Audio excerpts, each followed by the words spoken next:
Hi hello ಎಲ್ಲರಿಗೂ ನಮಸ್ಕಾರ. ಎಲ್ಲರೂ ಹೇಗಿದ್ದೀರಾ? ಐ ಹೋಪ್ ಎಲ್ಲರೂ ಚೆನ್ನಾಗಿದ್ದೀರಾ ಅಂತ ಅಂದ್ಕೊಂಡಿದ್ದೀನಿ. ನಾನು ಕೂಡ ತುಂಬಾ ಚೆನ್ನಾಗಿದ್ದೀನಿ ನಿಮ್ಮ ಬ್ಲೆಸ್ಸಿಂಗ್ಸಿಂದ. ಸೊ ಇವತ್ತು ತುಂಬಾ ಸ್ಪೆಷಲ್ ಡೇ ನನಗೆ, ಯಾಕಂದರೆ ಜೂನ್ 15th ನಾನು ಹುಟ್ಟಿದ ಹಬ್ಬ. ಸೊ ಹಂಗಾಗಿ ನಾನು ಹುಟ್ಟಿದಂಥ ದಿನ. ಸೊ ಎಲ್ಲರಿಗೂ ತುಂಬಾ ಸ್ಪೆಷಲು ಅವರು ಹುಟ್ಟಿದಂಥ ದಿನ, ಹಾಗೆ ನನಗೂ ಕೂಡ ತುಂಬಾ ಸ್ಪೆಷಲ್ಲು. ಸೊ ಹಾಗಾಗಿ ಮನೆಯಲ್ಲಿ ಎಲ್ಲ ಕೆಲಸ ಕೂಡ ಮುಗಿಸ್ಕೊಂಡಿದ್ದೆಲ್ಲ ಆದಮೇಲೆ ಪೂಜೆ ಕೂಡ ಮುಗಿಸ್ಕೊಳ್ಳೋಣ ಅಂತ ಅಂದ್ಕೊಂಡು ಪೂಜೆಗೆ ಎಲ್ಲ ಕೂಡ ರೆಡಿ ಮಾಡಿಕೊಂಡು ಪೂಜೆ ಕೂಡ ಮುಗಿಸ್ಕೊಂಡೆ.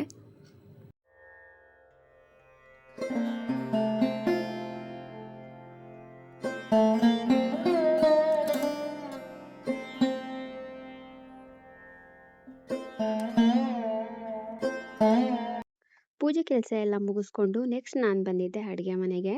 ಬರ್ಡೇ ಇದ್ದಿದ್ದರಿಂದ ಮನೆಯಲ್ಲೇ ಏನಾದರೂ ಸ್ಪೆಷಲ್ ಆಗಿ ಮಾಡೋಣ ಅಂತ ಅಂದ್ಕೊಂಡು ಟ್ರೈ ಮಾಡ್ತಾ ಇದ್ದೆ. ಸೊ ನಾನಿವತ್ತು ಹಲಸಿನ ಬೀಜಗಳನ್ನ ತೊಗೊಂಡು ಅದರಲ್ಲಿ ಲಡ್ಡು ಕೂಡ ಮಾಡ್ಕೋತಿದ್ದೀನಿ. ಯಾರೆಲ್ಲ ಚೆಕ್ ಮಾಡಿಲ್ಲ ಅಂದರೆ ನಾನು ಚಾನಲ್ಗೆ ಅಪ್ಲೋಡ್ ಮಾಡಿದ್ದೀನಿ, ಚೆಕ್ ಮಾಡಿ. ಸೊ ತುಂಬಾ ಸುಲಭ ಇದನ್ನು ಮಾಡ್ಕೊಳ್ಳೋದು. ಸೊ ನಾನು ಹಲಸಿನ ಹಣ್ಣು ಇರುತ್ತಲ್ವ, ಅದರ ಬೀಜನ ತೊಗೊಂಡು ಒಂದು ಸ್ಪೆಷಲ್ ಆಗಿರುವಂಥ ಲಡ್ಡುನ ಮಾಡ್ಕೊಂಡಿದ್ದೀನಿ. ಸೊ ಇದು ಮಕ್ಳಿಗೆ ಕೂಡ ತುಂಬಾ ಇಷ್ಟ ಆಗುತ್ತೆ. ಸ್ಪೆಷಲ್ ಡೇಗೆ ಸ್ಪೆಷಲ್ ಸ್ವೀಟ್ ಅಂತ ಇಲ್ಲಿ ಅಂತ ಮಾಡಿಕೊಂಡೆ. ಅದನ್ನು ಮುಗಿಸ್ಕೊಂಡಿದ್ದೆಲ್ಲ ಆದಮೇಲೆ ಊಟಕ್ಕೂ ಕೂಡ ರೆಡಿ ಮಾಡ್ಕೊಳ್ಳೋಣ ಅಂತ ಅಂದ್ಕೊಂಡು ಮಶ್ರೂಮ್ ಪಲಾವ್ನ ಮಾಡ್ಕೋತಿದ್ದೀನಿ. ಸೊ ಇದನ್ನು ಯಾವುದೇ ರೀತಿಯಂಥ ರೆಸಿಪಿನ ಶೇರ್ ಮಾಡ್ತಿಲ್ಲ. ಅಕಸ್ಮಾತ್ ರೆಸಿಪಿ ಬೇಕು ಅಂತಂದರೆ ಕಮೆಂಟ್ ಮಾಡಿ. ಸೊ ನಾನು ಸ್ವಲ್ಪ ಸಿಂಪಲ್ಲಾಗೆ ಮಾಡ್ಕೊಳ್ಳೋಣ ಅಂತ ಅಂದ್ಕೊಂಡು ಒಂದು ಸ್ವೀಟ್ ಮಾಡಿಕೊಂಡು ಹಾಗೆ ಮಶ್ರೂಮ್ ಪಲಾವ್ ಕೂಡ ಮಾಡಿಕೊಂಡು ಸ್ವಲ್ಪ ಹಾಲಿನ ಖೀರನ್ನು ಕೂಡ ಮಾಡ್ಕೋತಿದ್ದೀನಿ. ಸೊ ಅದನ್ನೆಲ್ಲ ಮುಗಿಸ್ಕೊಂಡು ನೆಕ್ಸ್ಟ್ ನಾವು ಹೋಗಿದ್ದು ದೇವಸ್ಥಾನಕ್ಕೆ. ಸೊ ದೇವಸ್ಥಾನಕ್ಕೆ ನಾವು ಹೋಗೋಷ್ಟರಲ್ಲಿ ಪೂಜೆ ಕೂಡ ಶುರು ಆಗಿತ್ತು. ಸೊ ತುಂಬಾ ಚೆನ್ನಾಗಿತ್ತು ಇವತ್ತಿನ ದರ್ಶನ ಅಂತೂ.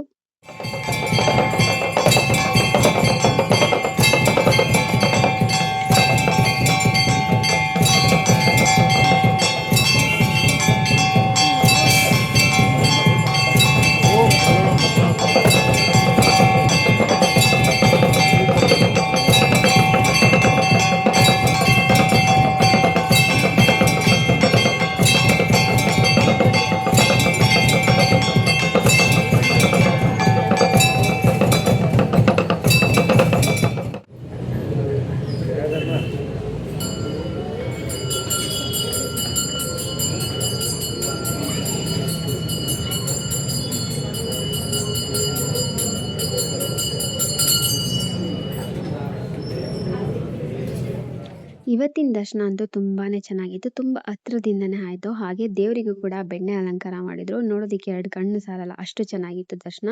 ನೀವು ಕೂಡ ನೋಡಿದ್ರಿ ಅಲ್ವಾ ದೇವ್ರ ಅಲಂಕಾರನ. ಸೊ ಅದನ್ನೆಲ್ಲ ಮುಗಿಸ್ಕೊಂಡು ಮನೆಗೆ ಬರೋವಾಗ ನಾನು ಮನೆಗೆ ಬಂದೆ. ಯಜಮಾನ್ರು ಮತ್ತು ನನ್ನ ಮಗಳು ಇಬ್ಬರು ಕೂಡ ಹೋಗಿ ಸರ್ಪ್ರೈಸ್ ಆಗಿ ಕೇಕ್ ಕೂಡ ತೊಗೊಂಬಂದಿದ್ರು. ಸೊ ನನಗೆ ಸ್ವಲ್ಪ ಸೆಲೆಬ್ರೇಷನ್ ಅದು ಇದು ಅಂತಂದರೆ ನಾನು ಸ್ವಲ್ಪ ದೂರನೇ ಸೆಲೆಬ್ರೇಷನ್ಸ್ಗೆಲ್ಲ. ಸೊ ಅವರು ಖುಷಿಯಿಂದ ತಂದಿದ್ರು ಅಲ್ವಾ ಇಬ್ಬರು ಸೇರಿ, ಹಾಗಾಗಿ ಖುಷಿಯಾಗಿ ಕೇಕ್ ಕೂಡ ಕಟ್ ಮಾಡಿದ್ದಾಯಿತು. ಸೊ ತುಂಬಾ ಖುಷಿ ಅಂತೂ ಆಯಿತು, ಬಿಕಾಸ್ ನಾನು ಕೇಕ್ ಕಟ್ ಮಾಡೋದೆಲ್ಲ ತುಂಬ ಕಡಿಮೆ. ಸೊ ಹಂಗಾಗಿ ಇವತ್ತು ಕೇಕ್ ಕಟ್ ಮಾಡಿಸಿದ್ದು ನೋಡಿ ಖುಷಿ ಆಯಿತು. ಹಾಗೆ ಸ್ಪೆಷಲ್ ಥ್ಯಾಂಕ್ಸ್ ಟು ನನ್ನ ಮಗಳು ಹಾಗೆ ಯಜಮಾನ್ರಿಗೂ ಕೂಡ. ಸೊ ಇದನ್ನೆಲ್ಲ ಮುಗಿಸ್ಕೊಂಡಿದ್ದೆಲ್ಲ ಆದಮೇಲೆ ಇಲ್ಲಿ ವಿಡಿಯೋ ಕೂಡ ಕ್ಯಾಪ್ಚರ್ ಮಾಡ್ತಾ ಇದ್ರು, ಬಟ್ ಅದು ರೆಕಾರ್ಡ್ ಆಗಿಲ್ಲ, ಯಾಕೆ ಅಂತ ಗೊತ್ತಿಲ್ಲ. ಸೊ ಕೆಲವೊಂದು ಸರಿ ಈ ಥರ ಆಗ್ಬಿಡುತ್ತೆ. ಸೊ ಅದನ್ನು ಕೇಕ್ ಕಟ್ ಮಾಡಿ ಎಲ್ಲ ಆದಮೇಲೆ ಮನೆಯಲ್ಲಿ ಏನು ಅಡುಗೆ ಮಾಡಿದೆ ಅದನ್ನು ಕೂಡ ತಿಂದು ಸೆಲೆಬ್ರೇಷನ್ನ ಮುಗಿಸಿದ್ದಾಯಿತು. ಸೊ ನನ್ನ ಇವತ್ತಿನ ವಿಡಿಯೋ ಇದಾಗಿದ್ದು, ನನ್ನ ಬರ್ಡೇ ಸೆಲೆಬ್ರೇಷನ್. ಸೊ ಹೋಪ್ ನಿಮ್ಗೆ ಇಷ್ಟ ಆಗಿದೆ.